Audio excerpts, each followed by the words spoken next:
ನೀವು ತಕ್ಷಣ ಅಲ್ಲಿ ಹೋದ್ರಿ, ಫ್ಯಾಕ್ಟ್ ಚೆಕ್ ಎಲ್ಲ ಮಾಡಿದ್ರಿ, ಅಶೋಕ್ ಅವ್ರು ಹೋಗಿದ್ರು, ಎಲ್ಲ ಮಾಡಿದ್ರು. ಅವರೆಲ್ಲ ಇತ್ತೀಚೆಗೆ ಬಂದವರು ಸ್ಯಾಟಲೈಟ್ ಇಮೇಜ್ ತಗೊಂಡ್ರಿ, 2 ವರ್ಷ ಮುಂಚೆ ಇರೋದು, ಮುಂಚೆ ಇರ್ಲಿಲ್ಲ ಅನ್ಬಿಟ್ಟು ಇದೆಲ್ಲ ಲೂಪ್ ಹೋಲ್ಸ್ಗಳನ್ನೆಲ್ಲ. ಆಮೇಲೆ ಜೊತೆಗೆ ವಂಶವೃಕ್ಷ ಇಲ್ಲ ಅಂತ ಹೇಳಿದ್ರಿ, ಬರ್ತ್ ಸರ್ಟಿಫಿಕೇಟ್ ಇಲ್ಲ ಅಂತ ಹೇಳಿದ್ರಿ.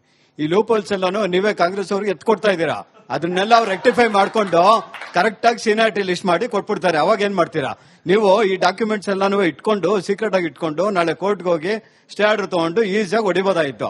ನೀವೇ ಅವ್ರ ಪರವಾಗಿ ಎಲ್ಲ ಕೆಲಸ ಮಾಡ್ತಾ ಇದ್ದಂಗಿದೆಲ್ಲ ಯಾಕೆಲ್ಲ ಹೇಳ್ತಾ ಇದ್ದೀರಾ ಪ್ರತಿ ದಿವಸ? ಇದು ಬಿಜೆಪಿ ಕಾರ್ಯಕರ್ತರ ರೆಪ್ರೆಸೆಂಟೇಟಿವ್ ವಾಯ್ಸ್ ತರ ಆಯ್ತು ಸರ್. ಬಿಜೆಪಿ ನಾಯಕರಿಗೆ ಪ್ರಶ್ನೆ. ಬರ್ತ್ ಸರ್ಟಿಫಿಕೇಟ್ ಏನಾದ್ರು ಕೊಡ್ಸಾಕಿದ್ರೆ ಎಲ್ಲ ಕೊಡ್ಸೋರು. ಇದು ಸುಲಭ ಅಲ್ಲ ಬರ್ತ್ ಸರ್ಟಿಫಿಕೇಟ್ ಮಾಡ್ಲಿಕ್ಕೆ. ಅದ್ರದ್ದೇ ಆದಂತ ಕಾಲ, ಬೇರೆ ಬೇರೆ ಕಾಲದಲ್ಲಿ. ಇವಾಗ ಅವ್ರ ತಂದೆ ತಾಯರು ಬಂದಾಗ ಬೇರೆ ಬೇರೆ ಕಾಲದಲ್ಲಿ ಅದು ಡಿಜಿಟಲ್ ಎನ್ರೋಲ್ ಆಗುವಂಥದ್ದು, ರಿಜಿಸ್ಟರ್ ಆಗುವಂಥದ್ದು. ಈಗ ಬಂದವರು ಅವ್ರ ಮಕ್ಕಳನ್ನ ಮಾಡ್ಕೋಬಹುದೇ ಹೊರ್ತು ಅವ್ರ ತಂದೆ ತಾಯರು ಮಾಡ್ಲಿಕ್ಕೆ ಅದಕ್ಕೆ ವಂಶಾವಳಿ ಕೇಳೋದು, ಯಾರ ಮಗು ಎಲ್ಲಿ ಹುಟ್ಟಿದೆ ಯಾರು ಅಂತ ಕೇಳ್ಕೊಳ್ಳೋಂಥದ್ದು ಆಗುತ್ತೆ. ಹಾಗಾಗಿ ಇವ್ರು ಏನೇ ಪ್ರಯತ್ನ ಮಾಡಿದ್ರು ಇದೆಲ್ಲ ಆಗದೆ ಕೆಲಸಗಳು. ಅವ್ರಿಗೇನು ಗೊತ್ತಿಲ್ಲ ಅನ್ಕೋಬೇಡಿ. ಗೊತ್ತಿಲ್ಲ, ಅವ್ರ ಹತ್ರ ದಾಖಲೆ ಇದನ್ನ ಬಯಲಿಗೆಳಿ ಅಂತದ್ದು ಸ್ಪಷ್ಟಪಡಿಸಲಿಕ್ಕೆ ಸ್ಪಷ್ಟವಾಗಿ ಈ ದಾಖಲೆನ ಕೇಳ್ತಿಲ್ಲ, ಕೇಳಿ ಅಂತಾನೆ ಹೇಳಿ ಇದನ್ನ ಒದಗಿಸಿದ್ರು. ಈಗ ಅವ್ರ ಕೈನಲ್ಲಿ ಒದಗಿಸ್ಲಿಕ್ಕೆ ಆಗಲ್ಲ. ಗೊತ್ತಿಲ್ಲ ಪರಮೇಶ್ವರ್ ಅವರು ಇಲ್ಲಿ ಎಲ್ಲಿ ಭರತ್ ರೆಡ್ಡಿ ಆದಂತಹ ಇದನ್ನ ಅಲ್ಲಿಗೆ ಹೋಗಿ ಮೀಟಿಂಗ್ ಮಾಡ್ತಾರೆ. ಅದು ಯಾರು? ಡಿಸಿಎಂ ಅವರ ನೇತೃತ್ವದಲ್ಲಿ ಇದೇ ತಿಳ್ಕೊಳ್ಳಿ.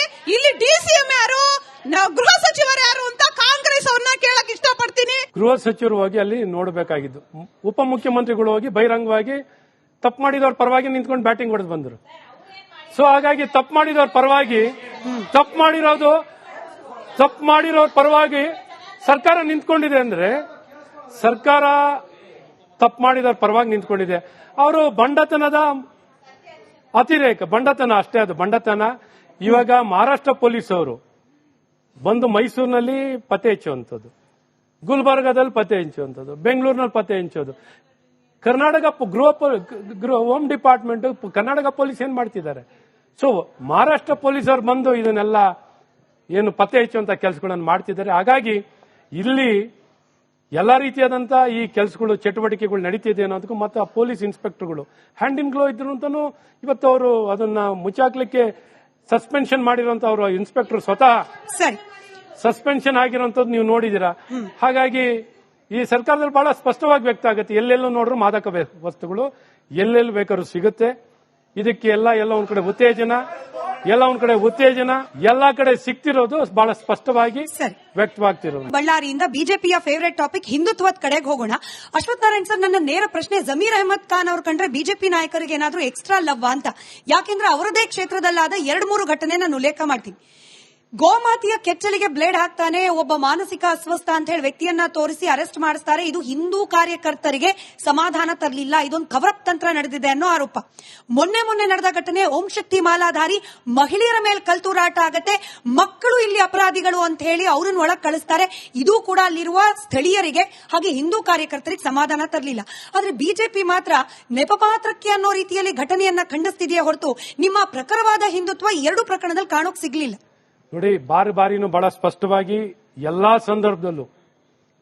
ಸಂದರ್ಭದಲ್ಲೂ ಬಹಳ ಪ್ರಬಲವಾಗಿ ಸರ್ಕಾರವನ್ನ ಬಯಲಿಗೆಳೆಯುವಂತ ವಕ್ಫ್ ವಿಚಾರದಲ್ಲಿರಲಿ ಅಥವಾ ಯಾವುದೇ ರೀತಿಯಾದಂತಹ ಆತಂಕವಾದಿಗಳ ವಿಚಾರದಲ್ಲಾಗಿರಲಿ, ಹಿಂದೂ ಕಾರ್ಯಕರ್ತರ ಹಲ್ಲೆ ಆದಂತ ಸಂದರ್ಭದಲ್ಲಾಗಲಿ ಅಥವಾ ಇಂತಹ ಕಲ್ಲು ತೂರಾಟ ಆದಂತ ಸಂದರ್ಭದಲ್ಲಾಗಲಿ, ಗಣೇಶನ ಉತ್ಸವದ ಮೇಲೆ ಕಲ್ಲು ತೂರಾಟ ಆದಾಗಲಿ ಅಥವಾ ಗಣೇಶನನ್ನೇ ತಗೊಂಡೋಗಿ ಅರೆಸ್ಟ್ ಮಾಡ್ಕೊಂಡಾದಾಗ್ಲಿ, ಎಲ್ಲಾ ಸಂದರ್ಭದಲ್ಲೂ ಪಾಕಿಸ್ತಾನ್ ಜಿಂದಾಬಾದ್ ಹೇಳಿದಾಗ್ಲೂ ಆಗ್ಲಿ ಅಥವಾ ಒಬ್ಬ ಮುಸಲ್ಮಾನ್ನ ನಾವು ಸ್ಪೀಕರ್ ಆಗಿ ಕುಂಡಿಸಿದೀವಿ ಅಂತ ಜಮೀರ್ ಅಹಮದ್ ಅವರು ಎಲ್ಲ ಒಂದ್ ಕಡೆ ಹೈದರಾಬಾದ್ ಅಲ್ಲಿ ಒಂದು ಬಹಿರಂಗವಾಗಿ ಭಾಷಣ ಹೇಳಿದ ವಿಚಾರದಲ್ಲಾಗ್ಲಿ, ಎಲ್ಲಾ ಸಂದರ್ಭದಲ್ಲೂ ನಾವು ಅವರ ವಿರುದ್ಧವಾಗಿ ನಾವು ಅವರನ್ನ ಹಲ್ಲೆಗೆಳೆಯುವಂಥದ್ದು, ಅವ್ರನ್ನ ಖಂಡಿಸುವಂಥದ್ದು, ಕಾನೂನಾತ್ಮಕವಾಗಿ ಅವ್ರ ಮೇಲೆ ಕ್ರಮವನ್ನು ತಗೊಳ್ಬೇಕು ಅಂತ ಮೊನ್ನೆ 25 ಲಕ್ಷ ದುಡ್ಡು ಕೊಟ್ರಲ್ಲ, 25 ಲಕ್ಷ ದುಡ್ಡು ಕೊಟ್ಟಾಗ್ಲೂ ಕಂಪ್ಲೇಂಟ್ ಅನ್ನ ಯಾವ ದುಡ್ಡು ಇದು, ಹೇಗೆ ಕ್ಯಾಶ್ ಅನ್ನು ಯಾವ ರೀತಿ ಕೊಟ್ರಿ ಅಂತನೂ ಪ್ರಶ್ನೆ ಮಾಡಿ ಕಂಪ್ಲೇಂಟ್ ಕೊಡುವಂತದ್ದು ಮಾಡಿದ್ವಿ. ಈ ರೀತಿ ಎಲ್ಲೂ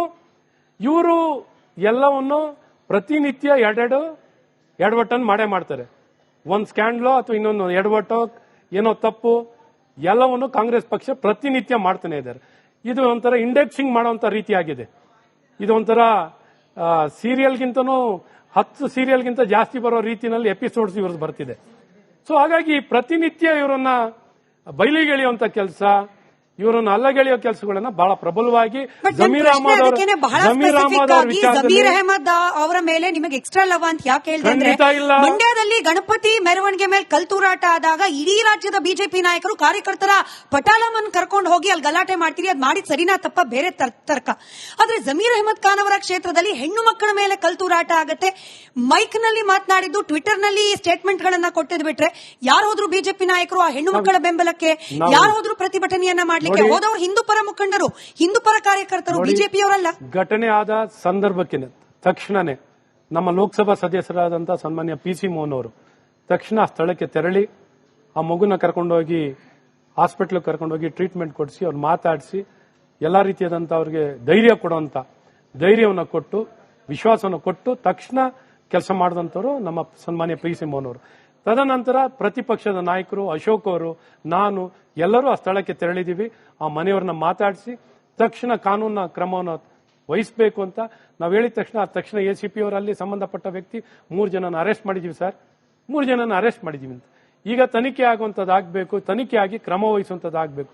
ಇವತ್ತು ಸರ್ಕಾರನೇ ಬೇಲಿನೇ ಎದ್ದು ಹೊಲ ಮೇಯ್ತಾ ಇದ್ರೆ, ಬೇಲಿನೇ ಈ ಜವಾಬ್ದಾರಿಯುತವಾದ ಸ್ಥಾನದಲ್ಲಿ ಇದ್ದವರು, ಇದು ಬಹಳ ಪವಿತ್ರವಾಗಿರುವಂತಹ ಒಂದು ಜವಾಬ್ದಾರಿ. ಈ ಜವಾಬ್ದಾರಿಯಲ್ಲಿ ಇವರು ಮೈ ಮರೆತು ಮನ ಬಂದಂತೆ ಅಧಿಕಾರ ದುರ್ಬಳಕೆಯನ್ನು ಮಾಡ್ತೀರಿ. ನೀವು ಬೇಕಾದ್ರೆ ಹೇಳಿ, ನಾವು ಮಾಡೋದು ಮಾಡ್ತಾ ಇರ್ತೀವಿ ಅಂತ ಮನಸ್ಥಿತಿ ಬಂದ್ರೆ ಪಾಪ ಈ ಕಾರ್ಯಕರ್ತರು, ಸಾರ್ವಜನಿಕರು, ಇವ್ರಿಗೆ ಮತ ಕೊಟ್ಟವರು ಏನನ್ ಮಾಡಬೇಕು, ಏನ್ ಮಾಡ್ಬೇಕು ನೀವೇ ಹೇಳಿ, ಇನ್ನೇನ್ ಮಾಡಬಹುದು? ಕಾನೂನನ್ನ ಕಾಪಾಡಬೇಕಾದರೆ ಕಾನೂನನ್ನೇ ಕೈ ಚೆಲ್ಲಿ ಕೂತರೆ ಇನ್ಯಾರ ಹತ್ರ ಹೋಗೋದು? ಹೋರಾಟ ಮಾಡಬೇಕು, ಹೋರಾಟ ಮಾಡ್ತಾ ಇದೀವಿ. ಪ್ರಬಲವಾಗಿ ವ್ಯಕ್ತಪಡಿಸ್ತಾ ಇದೀವಿ. ನಿರ್ದಾಕ್ಷಿಣ್ಯವಾಗಿ ಹೇಳಬೇಕು, ಹೇಳ್ತಾ ಇದೀವಿ. ಹಾಗಾಗಿ ಈ ವಿಚಾರದಲ್ಲಿ ಎಲ್ಲೋ ಒಂದ್ ಕಡೆ ಮೈ ಮರೆತು ಅಥವಾ ಕೈ ಚೆಲ್ಲಿ ಕೂತ್ಕೊಳ್ಳೋ ಪ್ರಶ್ನೆನೇ ಇಲ್ಲ. ನಮ್ಮ ಆತ್ಮಸಾಕ್ಷಿನ ಇಟ್ಕೊಂಡು ಯಾವ ಕ್ಷಣದಲ್ಲೂ ಯಾರದೇ ವಿಚಾರ ಇರಲಿ, ಈ ಸರ್ಕಾರಕ್ಕೆ ನಾವು 100% ಭ್ರಷ್ಟ ಸರ್ಕಾರ ಅಂತ ನೇರವಾಗಿ ಸದನದಲ್ಲಿ ನಿಂತ್ಕೊಂಡು ಹೇಳಿದೀವಿ. 100% ಅಂತ ಹೇಳಿದೀವಿ. ಯಾವತ್ತು ನಾವು ಯಾವ್ದು ಹಿಂಜರಿದಿಲ್ಲ. ಸದನದಲ್ಲಿ ಒಳಗಡೆ ಹೇಳಿದೀವಿ. ಮತ್ತು ಕಾನೂನು ದುರ್ಬಳಕೆ ಆಗಿರೋ ವಿಚಾರ ಮಾತಾಡಿದೀವಿ. ವಾಲ್ಮೀಕಿ ನಿಗಮದಲ್ಲಿ ಆಗಿರೋದು ಅವರೇ ಒಪ್ಕೊಂಡಿರೋದು. ಸೈಟ್ಗಳನ್ನ ಮೂಡದಲ್ಲಿ ವಾಪಸ್ ಕೊಟ್ಟವರು ಅವರೇ. ಈ ರೀತಿ ಒಂದಲ್ಲ ಎರಡಲ್ಲ. ಇವತ್ತು ಲೋಕಾಯುಕ್ತವರು ಹೇಳಿದ್ದಾರೆ ಯಾವ ರೀತಿ ಭ್ರಷ್ಟಾಚಾರ ನಡೆದಿದೆ ಅಂತ. ಸೊ ಈ ರೀತಿ ಎಷ್ಟು ಪರ್ಸೆಂಟೇಜ್ ಆಗಿದೆ, ಏನಾಗಿದೆ ಅನ್ನೋಂಥ ಸರ್ಕಾರದಲ್ಲಿ ಯಾವ ರೀತಿ ಭ್ರಷ್ಟಾಚಾರ ನಡೀತಿದೆ, ಯಾವ ರೀತಿ ಅವ್ಯವಸ್ಥೆ. ನೀವು ತಕ್ಷಣ ಅಲ್ಲಿ ಹೋದ್ರಿ, ಫ್ಯಾಕ್ಟ್ ಚೆಕ್ ಎಲ್ಲ ಮಾಡಿದ್ರಿ, ಅಶೋಕ್ ಅವರು ಹೋಗಿದ್ರು, ಎಲ್ಲ ಮಾಡಿದ್ರು. ಅವರೆಲ್ಲ ಇತ್ತೀಚೆಗೆ ಬಂದವರು ಸ್ಯಾಟಲೈಟ್ ಇಮೇಜ್ ತಗೊಂಡ್ರೆ 2 ವರ್ಷ ಮುಂಚೆ ಇರೋದು, ಮುಂಚೆ ಇರಲಿಲ್ಲ ಅಂದ್ಬಿಟ್ಟು ಇದೆಲ್ಲ ಲೂಪೋಲ್ಸ್ಗಳನ್ನೆಲ್ಲ, ಆಮೇಲೆ ಜೊತೆಗೆ ವಂಶವೃಕ್ಷ ಇಲ್ಲ ಅಂತ ಹೇಳಿದ್ರಿ, ಬರ್ತ್ ಸರ್ಟಿಫಿಕೇಟ್ ಇಲ್ಲ ಅಂತ ಹೇಳಿದ್ರಿ.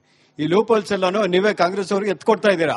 ಅದನ್ನೆಲ್ಲ ಅವ್ರು ರೆಕ್ಟಿಫೈ ಮಾಡ್ಕೊಂಡು ಕರೆಕ್ಟ್ ಆಗಿ ಸೀನಿಯಾರಿಟಿ ಲಿಸ್ಟ್ ಮಾಡಿ ಕೊಟ್ಬಿಡ್ತಾರೆ. ಅವಾಗ ಏನ್ ಮಾಡ್ತೀರಾ ನೀವು? ಈ ಡಾಕ್ಯುಮೆಂಟ್ಸ್ ಎಲ್ಲಾನು ಇಟ್ಕೊಂಡು ಸೀಕ್ರೆಟ್ ಆಗಿ ಇಟ್ಕೊಂಡು ನಾಳೆ ಕೋರ್ಟ್ಗೆ ಹೋಗಿ ಸ್ಟೇ ಆರ್ಡರ್ ತಗೊಂಡು ಈಸಿಯಾಗಿ ಹೊಡಿಬೋದಾಯ್ತು. ನೀವೇ ಅವ್ರ ಪರವಾಗಿ ಎಲ್ಲ ಕೆಲಸ ಮಾಡ್ತಾ ಇದ್ದಂಗಿದೆಲ್ಲ ಯಾಕೆಲ್ಲ ಹೇಳ್ತಾ ಇದ್ದೀರಾ ಪ್ರತಿ ದಿವಸ? ಇದು ಬಿಜೆಪಿ ಕಾರ್ಯಕರ್ತರ ರೆಪ್ರೆಸೆಂಟೇಟಿವ್ ವಾಯ್ಸ್ ತರ ಆಯ್ತು ಸರ್. ಬಿಜೆಪಿ ನಾಯಕರಿಗೆ ಪ್ರಶ್ನೆ, ಬರ್ತ್ ಸರ್ಟಿಫಿಕೇಟ್ ಏನಾದ್ರು ಕೊಡ್ಸಾಗಿದ್ರೆ ಎಲ್ಲ ಕೊಡ್ಸೋರು. ಇದು ಸುಲಭ ಅಲ್ಲ ಬರ್ತ್ ಸರ್ಟಿಫಿಕೇಟ್ ಮಾಡ್ಲಿಕ್ಕೆ. ಅದ್ರದ್ದೇ ಆದಂತ ಕಾಲ, ಬೇರೆ ಬೇರೆ ಕಾಲದಲ್ಲಿ. ಇವಾಗ ಅವ್ರ ತಂದೆ ತಾಯರು ಬಂದಾಗ ಬೇರೆ ಬೇರೆ ಕಾಲದಲ್ಲಿ ಅದು ಡಿಜಿಟಲ್ ಎನ್ರೋಲ್ ಆಗುವಂಥದ್ದು, ರಿಜಿಸ್ಟರ್ ಆಗುವಂಥದ್ದು. ಈಗ ಬಂದವರು ಅವ್ರ ಮಕ್ಕಳನ್ನ ಮಾಡ್ಕೋಬಹುದೇ ಹೊರತು ಅವ್ರ ತಂದೆ ತಾಯರು ಮಾಡ್ಲಿಕ್ಕೆ ಅದಕ್ಕೆ ವಂಶಾವಳಿ ಕೇಳೋದು, ಯಾರ ಮಗು ಎಲ್ಲಿ ಹುಟ್ಟಿದೆ ಯಾರು ಅಂತ ಕೇಳ್ಕೊಳ್ಳೋಂಥದ್ದು ಆಗುತ್ತೆ. ಹಾಗಾಗಿ ಇವ್ರು ಏನೇ ಪ್ರಯತ್ನ ಮಾಡಿದ್ರು ಇದೆಲ್ಲ ಆಗದೆ ಕೆಲಸಗಳು. ಅವ್ರಿಗೇನು ಗೊತ್ತಿಲ್ಲ ಅನ್ಕೋಬೇಡಿ. ಗೊತ್ತಿಲ್ಲ, ಅವ್ರ ಹತ್ರ ದಾಖಲೆ ಇದನ್ನ ಬಯಲಿಗೆಳಿ ಅಂತದ್ದು ಸ್ಪಷ್ಟಪಡಿಸಲಿಕ್ಕೆ ಸ್ಪಷ್ಟವಾಗಿ ಈ ದಾಖಲೆನ ಕೇಳ್ತಿಲ್ಲ, ಕೇಳಿ ಅಂತಾನೆ ಹೇಳಿ ಇದನ್ನ ಒದಗಿಸಿದ್ರು ಈಗ ಅವ್ರ ಕೈನಲ್ಲಿ ಒದಗಿಸ್ಲಿಕ್ಕೆ ಆಗಲ್ಲ. ಗೊತ್ತಿಲ್ಲ ಪರಮೇಶ್ವರ್ ಅವರು ಎಲ್ಲಿ ಭರತ್ ರೆಡ್ಡಿ ಆದಂತಹ ಇದನ್ನ ಅಲ್ಲಿಗೆ ಹೋಗಿ ಮೀಟಿಂಗ್ ಮಾಡ್ತಾರೆ. ಅದು ಯಾರು? DCM ಅವರ ನೇತೃತ್ವದಲ್ಲಿ. ಇದೇ ತಿಳ್ಕೊಳ್ಳಿ, ಇಲ್ಲಿ DCM ಯಾರು, ಗೃಹ ಸಚಿವರು ಯಾರು ಅಂತ ಕಾಂಗ್ರೆಸ್ ಅವ್ರನ್ನ ಕೇಳಕ್ ಇಷ್ಟಪಡ್ತೀನಿ. ಗೃಹ ಸಚಿವರು ಹೋಗಿ ಅಲ್ಲಿ ನೋಡಬೇಕಾಗಿದ್ದು, ಉಪಮುಖ್ಯಮಂತ್ರಿಗಳು ಹೋಗಿ ಬಹಿರಂಗವಾಗಿ ತಪ್ಪು ಮಾಡಿದವ್ರ ಪರವಾಗಿ ನಿಂತ್ಕೊಂಡು ಬ್ಯಾಟಿಂಗ್ ಹೊಡೆದು ಬಂದರು. ಸೊ ಹಾಗಾಗಿ ತಪ್ಪು ಮಾಡಿದವ್ರ ಪರವಾಗಿ ಸರ್ಕಾರ ನಿಂತ್ಕೊಂಡಿದೆ ಅಂದ್ರೆ, ಸರ್ಕಾರ ತಪ್ಪು ಮಾಡಿದವ್ರ ಪರವಾಗಿ ನಿಂತ್ಕೊಂಡಿದೆ. ಅವರು ಬಂಡತನದ ಅತಿರೇಕ, ಬಂಡತನ ಅಷ್ಟೇ, ಅದು ಬಂಡತನ. ಇವಾಗ ಮಹಾರಾಷ್ಟ್ರ ಪೊಲೀಸ್ ಅವರು ಬಂದು ಮೈಸೂರಿನಲ್ಲಿ ಪತ್ತೆ ಹಚ್ಚುವಂಥದ್ದು, ಗುಲ್ಬರ್ಗಾದಲ್ಲಿ ಪತ್ತೆ ಹಂಚುವಂಥದ್ದು, ಬೆಂಗಳೂರಿನಲ್ಲಿ ಪತ್ತೆ ಹಂಚೋದು. Karnataka home department, Karnataka police ಏನ್ ಮಾಡ್ತಿದ್ದಾರೆ? ಸೊ ಮಹಾರಾಷ್ಟ್ರ ಪೊಲೀಸರು ಬಂದು ಇದನ್ನೆಲ್ಲ ಏನು ಪತ್ತೆ ಹಚ್ಚುವಂತ ಕೆಲಸಗಳನ್ನು ಮಾಡ್ತಿದ್ದಾರೆ. ಹಾಗಾಗಿ ಇಲ್ಲಿ ಎಲ್ಲಾ ರೀತಿಯಾದಂತ ಈ ಕೆಲಸಗಳು, ಚಟುವಟಿಕೆಗಳು ನಡೀತಿದೆ ಅನ್ನೋದಕ್ಕೂ ಮತ್ತೆ ಆ ಪೊಲೀಸ್ ಇನ್ಸ್ಪೆಕ್ಟರ್ಗಳು ಹ್ಯಾಂಡ್ ಇನ್ ಗ್ಲೋ ಇದ್ರು ಅಂತಾನು ಇವತ್ತು ಅವರು ಅದನ್ನ ಮುಚ್ಚಾಕ್ಲಿಕ್ಕೆ ಸಸ್ಪೆನ್ಷನ್ ಮಾಡಿರುವಂತ ಅವರು ಇನ್ಸ್ಪೆಕ್ಟರ್ ಸ್ವತಃ ಸರಿ ಸಸ್ಪೆನ್ಷನ್ ಆಗಿರುವಂತದ್ದು ನೀವು ನೋಡಿದೀರಾ.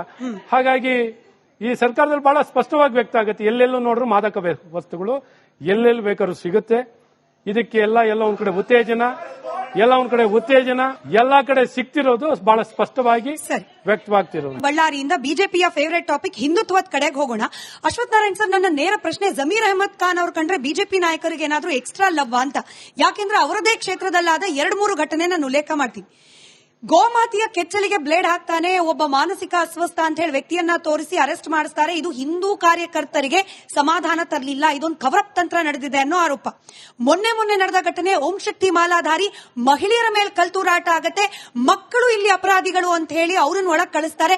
ಇದು ಕೂಡ ಅಲ್ಲಿರುವ ಸ್ಥಳೀಯರಿಗೆ ಹಾಗೆ ಹಿಂದೂ ಕಾರ್ಯಕರ್ತರಿಗೆ ಸಮಾಧಾನ ತರಲಿಲ್ಲ. ಆದ್ರೆ ಬಿಜೆಪಿ ಮಾತ್ರ ನೆಪಮಾತ್ರಕ್ಕೆ ಅನ್ನೋ ರೀತಿಯಲ್ಲಿ ಘಟನೆಯನ್ನ ಖಂಡಿಸ್ತಿದೆಯೇ ಹೊರತು ನಿಮ್ಮ ಪ್ರಖರವಾದ ಹಿಂದುತ್ವ 2 ಪ್ರಕರಣದಲ್ಲಿ ಕಾಣೋಕ್ ಸಿಗ್ಲಿಲ್ಲ. ನೋಡಿ, ಬಾರಿನೂ ಬಹಳ ಸ್ಪಷ್ಟವಾಗಿ ಎಲ್ಲಾ